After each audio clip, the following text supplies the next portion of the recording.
开园到今已经超过100栋的台南公园，社区民众伫遮享受丰富的食物甲情感的交流，一直拢有故事诞生。其中，台南社区大学邱公民到伫羊蹄甲服务7天，感受生态对危机到转机。对陈铁义来讲，除了生态危机，台语文的保存嘛有危险，所以结合手绘作家王秀婵用台语诗文的方式来记录公园的花开花落，嘛算是一本导览的册。阿公含囡仔做伙就转换做华语，若咱家己咧讲话就讲台语，所以变成囡仔要学台语的机会就较少啦。所以慢慢会消失去啦。透过这本册会当搁互咱搁较再一次认捌台语伊的水，而且咱会去甲使用。因为伊有一个导览的作用，咱摕这本册会当讲互囡仔听，会加捌一寡这个花草的知识，嘛是袂歹啦。这本的文字它因为比较描写比较细致，还有深刻的一些情感，它比较抽象，所以我用黑白的线条，想要留给读者更多的想象空间。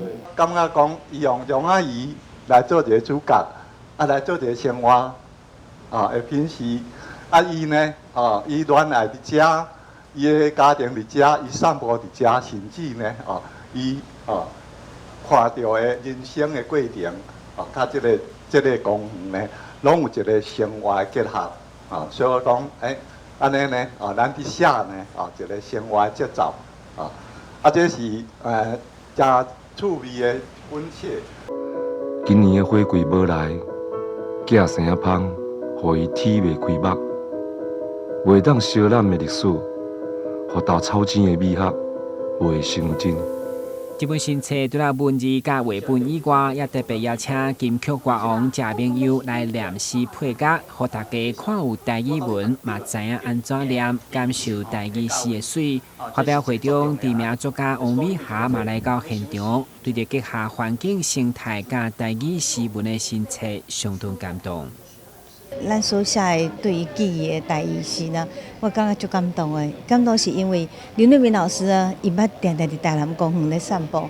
散步的时阵呢，伊就写一首诗给叶迪。伊就讲，迄时阵是因两个人伫迄个台南公园的基地，共款散步，共款听迄个蝉仔的声，共款听迄个风咧吹过基地。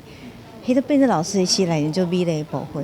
但是咱会使用安尼，这本册内面的所有的诗，一个记伫咱台南市，咱对这公园呢，足侪爱，甲足侪感觉。我相信，这对咱后一代来讲，是咱留下伊上好的资产。台南社区大学表示，这本册伫日韩建设赞助，将免费提供予图书馆甲学校，予学生方便阅读，嘛欢迎有兴趣的市民来摕。社区专线0626155671。台新闻军及何乔邦采访报道。